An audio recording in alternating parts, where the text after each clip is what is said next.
কি করছো? এই চলে এলো আমাদের বড়লোক নেকা। কি রে, এই ঝড় বৃষ্টি মাথায় নিয়ে তুই? আরে আর বলো না, আমার একটা দারুণ খবর নিয়ে এসেছি আজকে। আবার কি খবর নিয়ে এলি? আগের দিন তো গাড়ি কিনেছিলিস, এবার জাহাজ কিনলি নাকি? এই, সবসময় দিদিকে অমনি করে কথা বলিস কেন? ও মা, ছাড়ো ওর কথা, তুমি শোনো না। বলছি কি, ওই আমার মামা শ্বশুরের বড় ছেলেটা আছে না, ওর সাথে ছুটকির বিয়ে দেওয়ার জন্য তোমার জামাই বলছিল।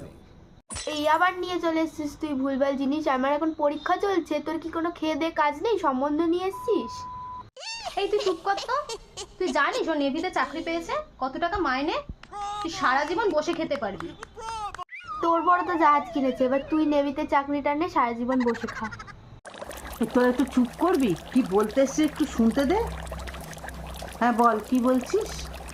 আরে আমার মামা শ্বশুরের বড় ছেলেটা আছে না, ও তো এই রিসেন্ট নেভিতে চাকরি পেল। তো ওর জন্য মেয়ে খুঁজছিল, তোমার জামাই বললো যে ছুটকির কথা বলতে। তাই এলাম। পড়াশোনা তো ওরা করতেই দেবে, তাতে আবার প্রবলেম কি আছে?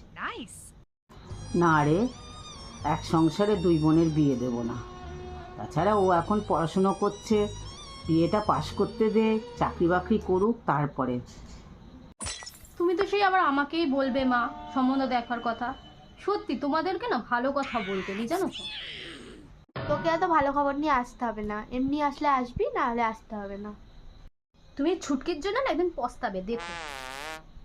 সে আর বলতে, তোকে দিয়ে যা পস্তাচ্ছি, আর ছুটকির কিনে পস্তাবো তো কি আর আসে যাবে। ঠিক আছে।